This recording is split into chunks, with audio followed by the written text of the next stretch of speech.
रसूल करीम सल्लल्लाहु तआला अलैहि वसल्लम फरमाते हैं, दो चीजें तुम्हारे अमल में से, तुम्हारे अमल जितने भी हैं दुनिया में, जैसे नमाज, रोजा, हज, ज़कात, खैरात, सदकात, ये सब जो आमाल हैं, इन सारे आमाल में से दो अमल ऐसे हैं, हुजूर पाक सल्लल्लाहु अलैहि वसल्लम फरमाते हैं, वो क़यामत के दिन उनको अल्लाह ताला शक्ल देगा, इंसानों जैसी एक शक्ल।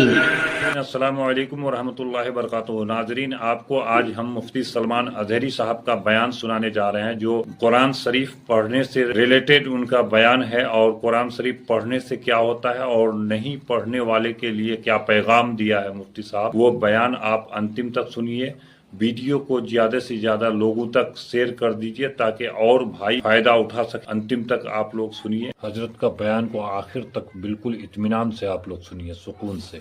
जिस कुरान को हमने तर्क किया हुआ है आज, ऐ मेरे अजीज बच्चों, आज की महफिल के बाद मैं सबसे कहूंगा, अहद करके उठना कि ऐ अल्लाह मुझे उस वक्त तक मौत न दे जब तक मेरे सीने में कुरान का कोई हिस्सा न आ जाए।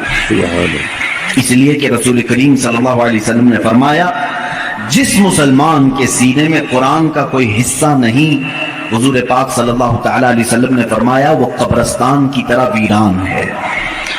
जिस घर में कुरान की तिलावत नहीं होती वो घर वीरान है, खराब। हुजूर अकरम सल्लल्लाहु अलैहि वसल्लम ने फरमाया, वहां से फरिश्तों की दूरी होती है और शयातीन और सरकश जिन्नात उनके घरों में बसेरा करने लगते हैं, जिन घरों में कुरान की तिलावत नहीं होती।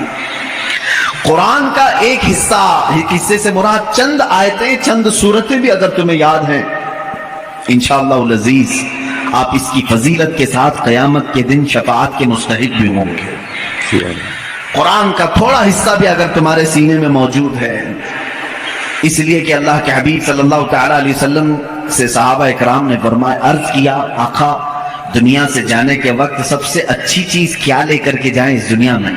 हुजूर पाक सल्लल्लाहु अलैहि वसल्लम ने फरमाया, रब ताला के नजदीक वो बंदा दुनिया में लाने वाली चीजों में सबसे बेहतर है जो कुरान अपने साथ लाया हो। कुरान अपने साथ लाया हो मतलब क्या है? कब्र में ये लिखा हुआ कुरान रख दिया आपने और ये सोचा कि हमारी मैयत कुरान लेकर जा रही है। मियाँ, कुरान ये वर्की कुरान नहीं कह रहा हूं मैं, कुरान वो नफ्से कुरान जो लोहे महफूज में है और तुम्हारे दिलों में उतरा हुआ है, उस कुरान की बात कर रहा हूं। वो कुरान जिसने भी अपने सीने में रखा और अल्लाह की बारगाह में गया, उसकी सिफारिश कुरान की मरदूद नहीं होती।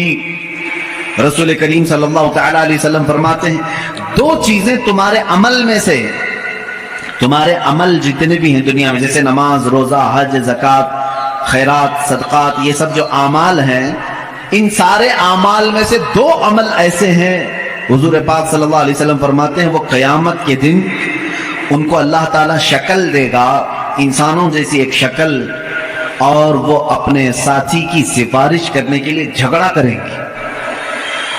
वो आएंगे सिफारिश के लिए। पूछा गया वो कौन सी? कहा एक रोजा रमजान, अल्लाह ताला उसको शक्ल देगा, और दूसरा कुरान, इसको भी शक्ल दी जाएगी। हुजूर अकरम सल्लल्लाहु तआला अलैहि वसल्लम ने फरमाया, जिसके हक में ये दोनों ने सिफारिश कर दी उस पर जन्नत वाजिब हो गई, और जिसके खिलाफ आकर के ये दोनों खड़े हो गए, मेरे आका सल्लल्लाहु अलैहि वसल्लम फरमाते हैं, फिर उस पर दोज़ख में जाना लाजिम हो जाएगा।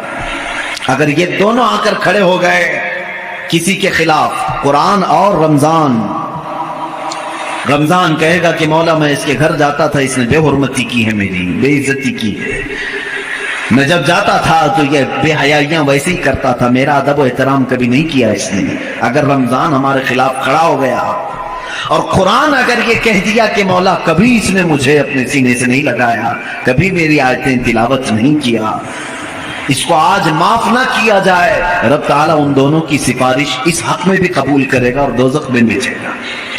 अल्लाह के रसूल सल्लल्लाहु तआला अलैहि वसल्लम जो सैयदुल मासूमीन हैं, बख्शे हुए हैं, वो दुआ ये करते थे, अल्लाहुम्मा जअलिल कुरान हुज्जतन लना ला हुज्जतन अलैना। ऐ अल्लाह, कुरान को कयामत के दिन हमारा सिफारिशी बना, हमारे खिलाफ मुकद्दमा करने वाला ना बना।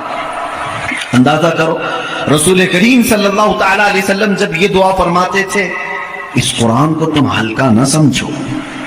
ہے مسلمانوں، سوچنے کی بات ہے، تمہارے پاس 1000 کتابیں نہیں ہیں، ایک ہی قرآن ہے جس سے ساری امت کو جوڑا گیا ہے. اور حد تو یہ بھی ہے، اسلام میں اسلام کے نام پر 70 سے زیادہ فرقے بنے، بہت فرقے بنے. ہر صدی میں کچھ نہ کچھ فرقے جنم لیتے رہے اور مرتے بھی رہے.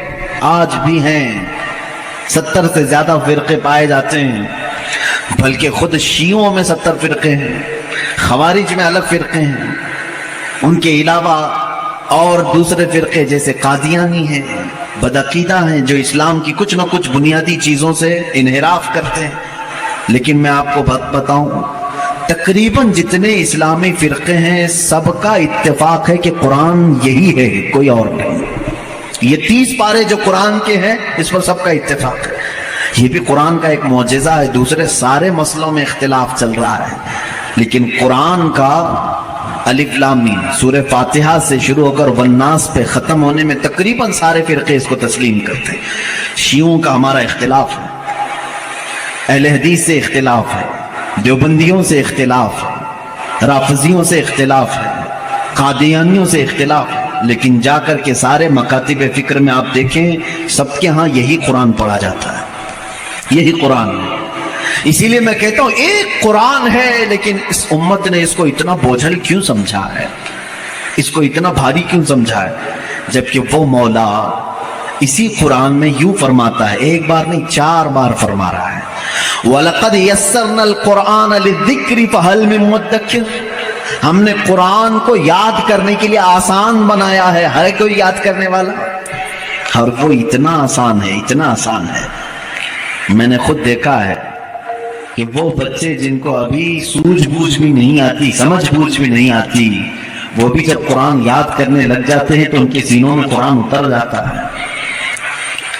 جب میں خود قرآن حفظ کرنے کے لیے نکلا تھا، ہماری عمر 11 سال کی تھی، بہت سارے معاملات سمجھ میں نہیں آتے تھے، لیکن ہم نے تیزی سے یاد کیا. اللہ کا فضل تھا، ہمارے ساتھ کچھ ایسے بھی تھے جن کو 2+2 کیا ہوتا ہے یہ بھی نہیں معلوم تھا، لیکن وہ 30 پارے کے حافظ تھے.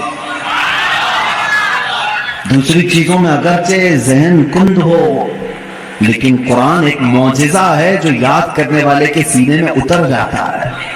ہاں، یہ اس کے ساتھ نہیں جاتا جو اس کو بھاری سمجھتا ہے، جو اس کو بوجھل سمجھ کر کے چھوڑا اس کے ساتھ نہیں جاتا، اور جو اس سے محبت کیا اس کے سینے میں بہت آسانی سے اترتا ہے. میں نے تو محسوس کیا ہے، ہمارے ساتھ ایسا بھی ہوتا رہا ہے، استاد بیٹھے ہوئے ہیں سنتے رہتے تھے. ایک دن کا اتفاق ایسا ہوا کہ خبر یہ لگی کہ کل شاید استاد آنے والے نہیں ہیں، موج مستی کرتے ہیں سارے، کل کا تو سبق چھٹی ہے، کچھ یاد نہیں، کیونکہ پہلے ہی معلوم ہو گیا استاد نہیں آنے والے ہیں. اور صبح 8 بجے سے کلاس چلتی تھی، 9 بجے تک نہیں آئے تو پکا ہو گیا کہ آئیں گی. کلاس بند کر کے نکلنے ہی والے تھے کہ استاد سامنے نظر آ گئے.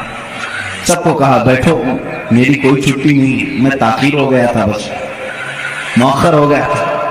اب سبق سنانے کے لیے جس کو بھی بلایا جائے، ظاہر سی بات ہے جو سختیاں ہوتی تھیں کہاں سے، رات کو یاد نہیں کی، صبح یاد نہیں کی، سامنے اچانک سننے کے لیے. ایسے عالم میں میرا خود کا تجربہ بھی ہے، کئی ہمارے ساتھیوں کا بھی تجربہ ہے. اور صبح 8 بجے سے کلاس چلتی تھی، 9 بجے تک نہیں آئے تو پکا ہو گیا کہ آئیں گی. کلاس بند کر کے نکلنے ہی والے تھے کہ استاد سامنے نظر آ گئے. سب کو کہا بیٹھو، میری کوئی چھٹی نہیں، میں تاخیر ہو گیا تھا، بس مؤخر ہو گیا تھا. اب سبق سنانے کے لیے جس کو بھی بلایا جائے، ظاہر سی بات ہے جو سختیاں ہوتی تھیں کہاں سے، رات کو یاد نہیں کی، صبح یاد نہیں کی، سامنے اچانک سننے کے لیے. ایسے عالم میں میرا خود کا تجربہ بھی ہے، کئی ہمارے ساتھیوں کا بھی تجربہ ہے. قرآن پر ہاتھ رکھا، دل سے کہا اللہ کا کلام ہے، اتر جا جلدی سے، بس اور کچھ نہیں. شاید 10 منٹ لگے ہوں، 15 منٹ لگے ہوں، قرآن کے 2 صفحے یاد ہو جاتے تھے. جتنی جلدی پانی ہضم نہیں ہوتا اس سے جلدی قرآن یاد ہوتا تھا. کر کے تو دیکھا ہوتا آپ نے، کر کے تو دیکھا ہوتا. شروع میں شیطان بہت ورغلاتا ہے، بہت بہکاتا ہے، یاد کرنے نہیں دیتا اور بھگاتا ہے.